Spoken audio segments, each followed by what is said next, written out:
I, for one, welcome our new insect overlords. Hello, and welcome to another news coverage video thing. I'm going audio only this time, trying out this format. We'll see how this goes. Okay, so we have a bunch of bugs reveals because I decided not to do a video last Thursday because there was like no new stuff. There weren't any high rarity things to go over, and like the other cards that were revealed in the week were just like nothings. So I decided to wait until the stream that happened earlier today, which as I thought would, as everyone thought would, it contained the Megacolony grade 3s, so we have a really good picture of what they do.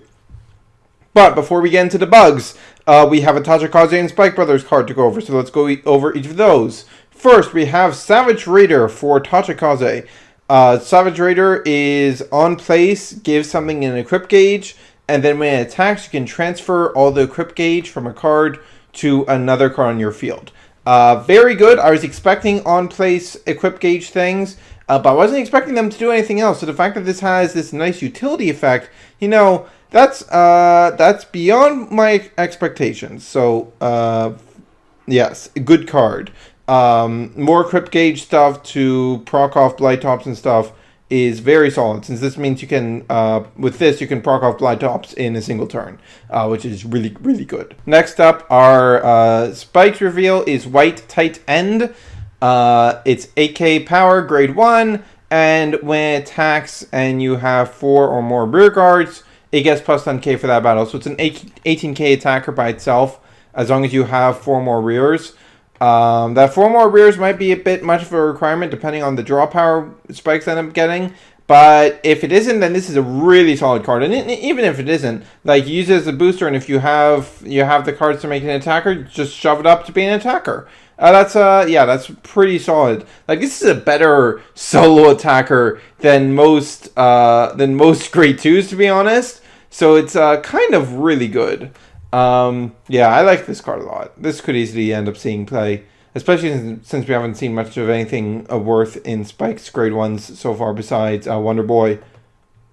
And then we have the Perfect Guards, draw triggers that are PGs, whatever, who cares. We got fancy arts, but who cares. Okay, on to the big boys. First, we have the VR4 Megacolony, which is Machining Spark Hercules. Its abilities are both only on Vanguard Circle. Its first ability is Counterblast 2. Choose 5 of your rear guards, stand them, and they get Power Blast 5000 until end of turn. Choose all of your opponent's units, rest them, and they get Power minus 5000 until end of your opponent's next turn. And then its other ability is Act... once per turn, put a grade 2 or less rear guard into your soul, and this gets power plus 5000 for each of your opponent's rest units until end of turn. So this is obviously really, really good. So you have a super repeatable Soul Saver Dragon / Glorious Deer effect. And it also acts defensively because at minus 5k, unless your opponent... Like, it does the same thing that Stun is supposed to do. It asks your opponent the question of, do you want to be suboptimal for this turn, or do you want to just replace stuff and minus yourself? Now, the big problem with it, of course, is that that's a CB2 cost, and even though Megacolony has a bunch of countercharge, none of it is main phase. Which means when your opponent wants to damage control you, they know how much damage you're going to have to available. Like, the amount of open damage you end your opponent's turn with is going to be the same amount that you're going to have access to on your following turn. You can't countercharge your way out of that like, say, Novas can with Boomerang Thrower. So expect to be damage controlled. Yeah. Now, of course, Stake Beetle is also here. Stake Beetle is, of course, it's the same thing it used to do, except now it also works on rears and it doesn't require machinings. So it's just when placed on Vanguard or Rearguard, call 2 units from your soul to Rearguard at rest, and if this unit is on Vanguard Circle, it gets power plus their original power for the turn. So obviously these two are meant to work in tandem. But as good as, like, as much of an amazing card Stake Beetle is, just +2 for basically free, if Spark Hercules isn't able to go off, which is a very real possibility, it's a delayed plus that's taking up 2 slots on your field for the turn, which is not very good. Now, Spark Hercules can always convert one of those into Power Plus a lot to itself with its secondary ability, even if you don't have the Counter Blast to pull it off. But do keep in mind that while this is a very powerful ability that you're very capable of getting off 2, 3, maybe even 4 times in a game, and while Snake Beetle does have an amazing synergy, their dependence, Snake Beetle's dependence on Spark Hercules to be a very good card does give the deck a huge weakness to damage control, something that you're definitely going to have to be keeping in mind with this deck.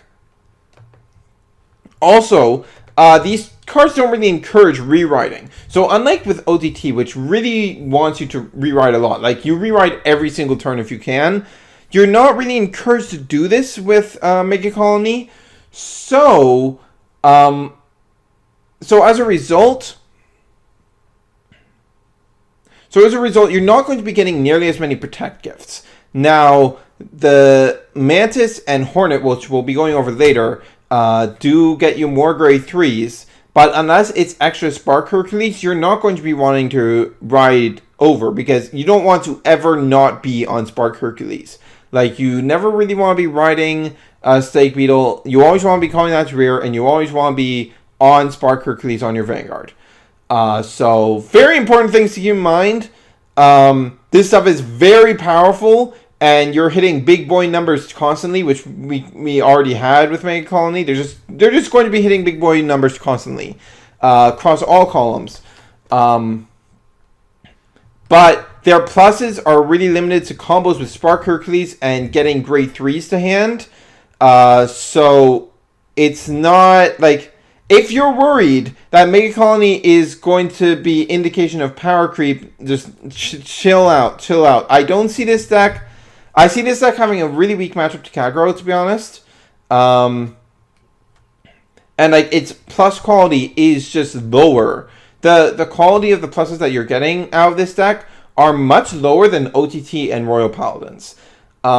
So I really can't see this power creeping out anything. It's just a more aggressive Protect deck. Then we have Machining Hornet at double rare. Machining Hornet is when it attacks on Vanguard and Rearguard, when it boosts or attacks and the attack hits, you check the top 6 cards of your deck, put a grade 3 from among them into your hand and shuffle your deck. And if this card was on rear, you then slam it into your soul. So this is obviously very good. This is just a straight +1 for free every time you ride it. Well, not every time. Your opponent can let it through and you can whiff, but because you're not paying any cost like you do with Mantis, it's just straight good. And then it shoves itself back into soul to be called out by Snake Beetle when it's on rear. And it applies great pressure. Like, this is just a really fantastic card. Then we have this spiffy little starter thing. It's obviously a starter because the grade 0 non-starters in BTO1 all had 5k power. But this has 6k power, which is a thing that's exclusive to the actual intended starters. So we've got our first different effect starter. So when this is called to rear, it's rested immediately. So running extra of it won't get you anywhere. It doesn't matter if it's rested because of... That effect doesn't really matter because of Snake Beetle's effect, which is how you're calling it out anyways. But keep in mind. And when it attacks, its power is tripled for that battle, which includes the boosted power. And at the end of that battle, it retires itself. So it's a one-use, huge power thing. So I did some quick maths, and this thing is approximately hitting. So a very easy formation to do with this is you Spark Hercules, buff it in its booster, and use a what's it called? Butterfly Officer, whatever it's called, the Tanya looking thing. You use that to buff this up by another 10. And you will be hitting approximately 102k, something like that. Let me run the math again. So we've got it's 11 plus the boosters 13 plus the 10 from platoon, officer thing, whatever. Then we times 3, and we've got 102k on the dot. So just short of hitting 103k, but you know what? I think that's a big enough number. This might be something that Phantom Black might not be so awful with. But no, if your opponent isn't perfect guarding, they're not going to be able to block this anyways. Like this is a huge threat card, and I think it's definitely going to be worth dropping the on-ride draw for, because like you can load this up with a crit trigger. Like you can wait until your opponent is at high damage, and then pop this on a Spark Hercules turn and just have this huge power, as if everything wasn't already huge. Like you've got 2 PG or die territory cards. I think this is going to be quite good, to be honest. But we'll see how it goes. Remaining cards are just some like nobody things. Nasty Smog, they aren't that bad. Nasty Smog was the singular card revealed in Monthly Bush Road. It's a 9k that just has effects for free. Your opponent's units in the same column cannot intercept, and your opponent's units in the back row in the same column as this unit cannot stand during the stand phase. This I could very easily see this seeing play because it doesn't cost you anything to get these effects off, and they're just like free benefits. So it's pretty nice. Like slam this in the same column as a Noah and watch them cry as their Noah doesn't get to stand, and then they pop this off with Death Rex on their turn, and they don't even care. It's an okay card. And then we've got Burner Ant, the ultimate meme. Okay, Burner Ant is the greatest meme of all time. That might actually be worth. Okay, so Burner Ant is an 8k grade 2, already off to a fantastic start. And it can rest itself to move rear guard in an opponent's rear guard in the same column to one of your opponent's open rear guards. So the obvious play with this is to move an attacker behind your opponent's Vanguard if that's still open.